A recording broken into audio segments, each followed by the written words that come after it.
Bonjour Peter, bonjour Philippe, bienvenue dans la chronique de This Weird Business. Je vais vous poser quelques petites questions. La première, ça va être, est-ce que vous pouvez vous présenter en tant que joueur? On va commencer par Peter. Eh bien, bonjour, moi c'est Peter. Je suis venu grâce à toute cette hype qu'a forgé Thibaut sur JDR depuis quelques années. J'ai aidé à bêta-tester les règles du tout premier. Et puis maintenant, je suis sur le troisième en ayant suivi les copains qui ont, eux, fait première et deuxième campagne. Voilà. Au niveau des jeux de rôle, en dehors de ça, est-ce que tu as des affinités particulières avec certains univers, des chroniques, des personnages qui t'ont marqué, des choses que tu as vraiment appréciées?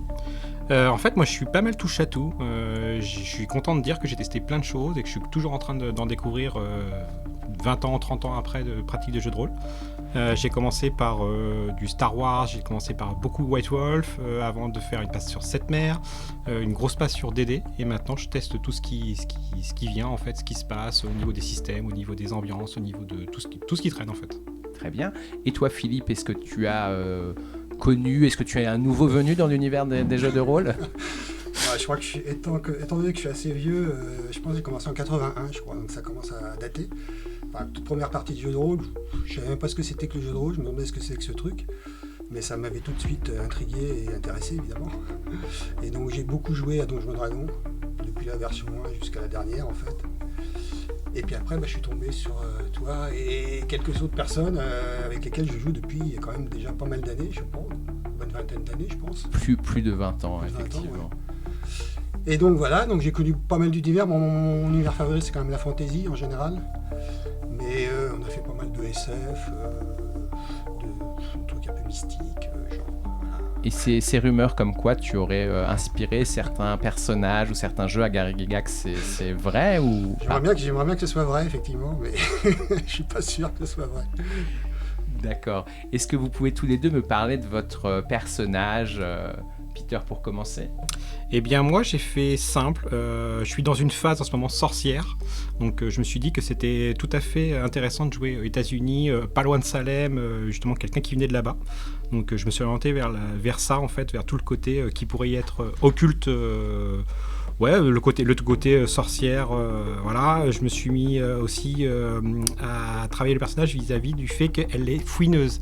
C'est-à-dire qu'à partir du moment où il y aura un lièvre à lever, elle aura un peu de mal à ne pas aller lever ce lièvre. Et si j'ai bien compris, il y a déjà beaucoup trop de lièvres à lever pour l'année de campagne en cours. Il est possible que tout ne soit pas réalisable en une Tout à fait. Comme je l'ai dit, ton personnage peut être soumis à certains secrets, tu vas découvrir des choses dessus, mais pour éviter les mauvaises surprises, les témoins ont choisi, je pense, un secret qui va complètement te correspondre. Et c'est parfait. Et Philippe, toi, ton personnage? Alors, mon personnage s'appelle Andy Stock, c'est un musicien. Donc il est branché un peu, enfin il a appris. Ses parents son père est américain, c'est un ancien GI qui a fait la guerre. Et sa mère est française, donc elle est venue aux États-Unis, elle s'est installée aux États-Unis à cette époque-là, enfin à la fin de la guerre. Et c'est elle qui m'a appris la musique en fait, avec le piano pour commencer. Et après je me suis tourné sur des instruments un peu plus sympathiques, genre guitare, saxo, ce genre de choses. Et ton personnage au niveau moralité, au niveau comportement, c'est quelqu'un qui suit les règles? Oui, bien sûr.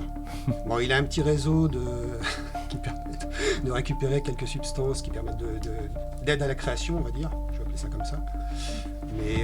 Mais sinon, oui, c'est quelqu'un qui suit les règles, ça dépend. Il aime bien les fêtes, il aime bien faire la fête. J'ai cru entendre dire qu'il travaillait activement sur un morceau et qu'il était prêt à se saigner pour que ce morceau voie le jour. Tu peux nous en dire un petit peu plus?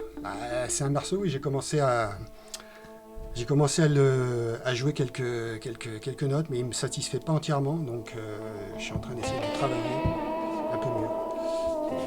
Mais vous en aurez bientôt la primeur très rapidement. N'hésitez pas à chercher Andy Stock sur YouTube, il fait un petit carton.